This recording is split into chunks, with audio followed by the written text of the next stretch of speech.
Hi guys, welcome to my YouTube channel. I've yet again prepared a great content for you, and as usual it's gonna be educative and informative. So kindly subscribe, continue subscribing because more are yet to come. So today I have a topic which is meant for those who are preparing for examination. I know there are those learners who are preparing for KPSA. I know there are those who are preparing for KCSE, and I know there are youths who are also in university, and even the old who are still continuing with their education, who are also preparing for exams. And so today, my topic is about how to pass exams. And not only how to pass, but how to pass with flying colors. That is my topic for today, which I believe you're gonna like because nobody wants to be a failure. By the way, we all want to pass. We all are destined for good things. And so if you are planning to pass that KPSA, that KCSE, that degree or postgraduate degree that you are doing, then kindly watch this and you'll be blessed. You'll like it and you'll pass with flying colors. So my points are very few but very important. There are only three, but very, very, very important. And so I'm going to elaborate on each and every point, and kindly follow this and see yourself succeeding in that exam that is ahead of you. So the first point that I've prepared for you today is that you should pray for God's guidance and protection. I know you may look at it and say, what is she talking about? It's a very important point because without protection, you cannot sit for that examination. When I talk of God's protection, I talk of good health. I talk of life. You can only sit for that exam when you are alive. And you can only sit for that exam and pass it well when you are in good health. And that is why I decided to talk about protection, which is good health and the fact that you are alive today. Because when that exam comes and you are sick, remember we've heard of people sitting for exams in hospitals. I know some of them end up trying and getting good grades, but I've always believed that had they sat for it when they were well, when they were in good health, then they would have done better than that. So can we pray, whoever is, and this is something which we should do even if we are not preparing for exams, but whoever is preparing for exam, pray for God's protection. Pray that He gives you good health. Pray that He gives you life. And I also talked of guidance. Remember, there are so many challenges which come when you are preparing for examination. There are so many distractions. You might tend to be distracted. Like the young ones might be distracted by peer influence. There are so many things that can distract someone. Some are distracted by drug and substance abuse. And so when you are distracted, you can't work hard towards achieving what you want. And so you'll end up wasting your time on things which are not in line with your goal, which is to pass examination. And that's why I was saying you pray for God's guidance that He may protect you from the distractions that may stop you from working hard towards achieving your goal, which is passing exams. So you can see how important this point is. We pray for protection and God's guidance if we want to pass well. Because we can only pass well if He protects us from diseases, if He gives us good life, good health, and if He protects us and guides us in such a way that we don't engage in things which might interfere with our focus. So that is point number one, which I believe if you do and God hears you, then it will add to it will help you, it will boost your potential, and it will help you achieve what you want. And point number two is something which we've been talking about, working hard. Work hard. But then my point is a bit different. You can work hard, but are you working smart?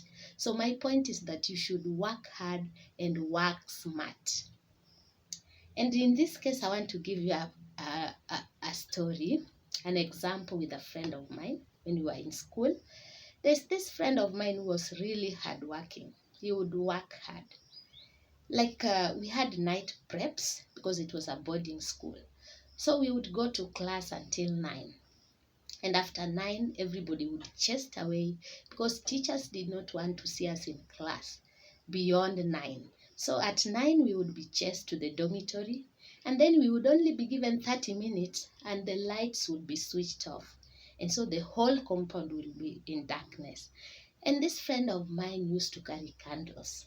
I don't know how he would sneak them in school, and I don't know whether they were allowed because I never thought of that. And so he would come with candles. And then the moment the lights are switched off at 9:30, he would light his candle and continue reading. And he would do this until midnight. When we are in deep sleep, he would be reading. And so we would wake up for morning preps at 4 and then bathe and go to class at 4:30. And then, but this friend of mine would wake up earlier, 30 minutes earlier. Remember, he slept past midnight and is again waking up 30 minutes earlier than the time we were to wake up. So he would wake up and prepare himself. So by the time we would be waking up at 4 to bathe, that's the time he would be rushing to the class. He would go to class 30 minutes earlier than us. So by the time we were reaching class, he had already studied for 30 minutes. So you can see how hardworking this friend of mine was. But then what surprised me is that anytime the results would be out, he would not get what he wanted, because he wanted good grades, but all the time he would get a D+ and below. And so I was like, what's this friend of mine doing that is not right? Because he would work, and every time he would brag of having read so many topics that he was ready for exam. But then when the results came, he was always at the bottom. And I used to sympathize with him because I didn't have that attitude that he had, but I could still do better. So I was asking, what is it that he was not doing right? And so my point is based on this. This friend of mine was not reading smart. He was reading like he was reading a storybook.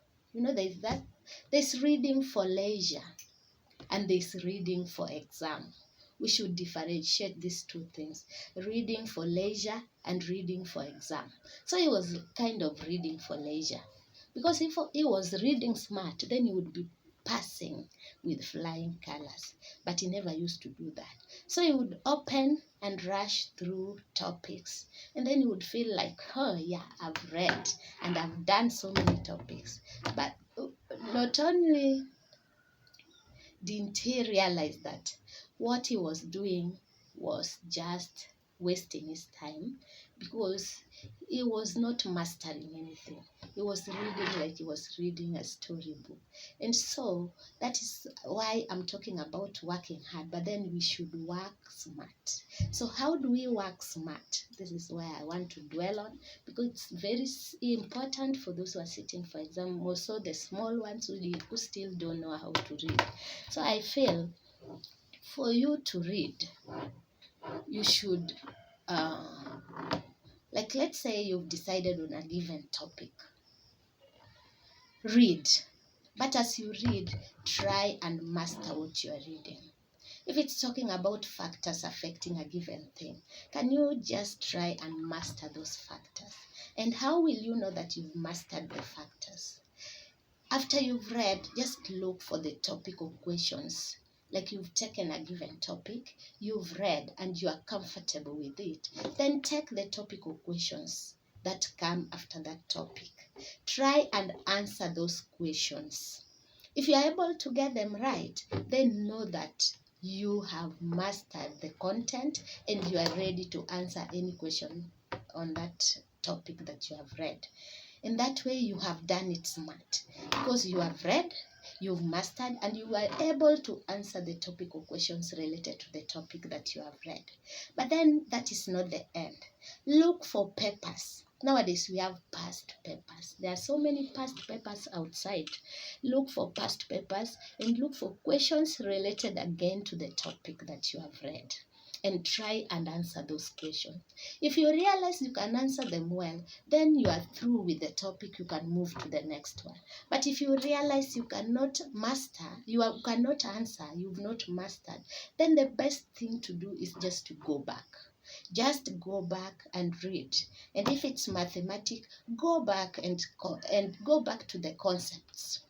Because in maths we have concepts. You can find a topic with so many concepts. Try and work them out. Look for topical questions, work them out. If you can do them, well and good. Look for papers. If you can do them, well and good. But the moment you realize you cannot, if it's mathematics, that is the time now you look for your friends who are good in this area, who can work out those concepts, and then you discuss with them and they help you understand. If your friends, if it's beyond your friends, then you'll go to your teachers.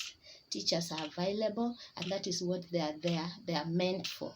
So contact your teachers, let them help you understand, then go back to those sums, those concepts that you are not comfortable with, work them out, look for related topics, and make sure you leave a topic after you have done it, you've read it, you've worked out the concepts, and you are able to answer questions related to that topic. That is how we read smart. But then there are those who read, but then they read a topic and then they move on without even answer. They don't care. Maybe they've managed to answer 2 questions. They feel they are comfortable. No, you are not. Answer questions related to the concepts, to the questions related to those topics. That is when you'll have read smart.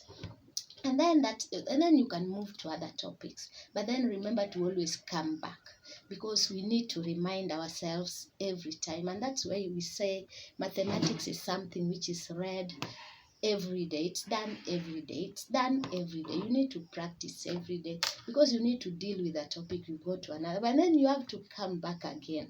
Every time you come back and refresh, you come back.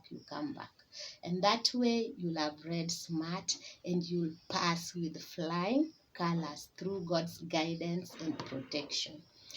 The last point, which I believe you'll also think is normal, is that after you have read and you are comfortable and you feel that now you can sit for exam, then you should ask God to bless the work of your hand. Ask God to bless the work of your hand. The book of Deuteronomy 28 chapter 12 talks of God blessing the work of our hand. You find that there are some students who just pray. They pray, they ask God, God help me pass exam, but they are doing nothing about it. They are not working hard. What is this thing that you are asking God to bless? Because God is always there to bless what is there. What have you put on the table? You should put something on the table for God to bless. So when you just sit back and relax and you're like, God help, then you're like tempting God. That is temptation. It's like the way Satan was tempting Jesus. That is the same thing. You're telling God, I'm here, I'm relaxing, but I want you to help me pass exam. If you help me, I'll glorify your holy name. Isn't that temptation? So kindly work hard, work smart, and then God will find something to bless. He will find something to bless. So what have I talked about? 1, pray for God's protection and guidance, that He should protect you and guide you and help you not to be distracted. 2, work hard and work smart. 3, ask God to bless the work of your hand. With these few remarks, I believe if you follow, you're gonna pass with flying colors. May God bless you.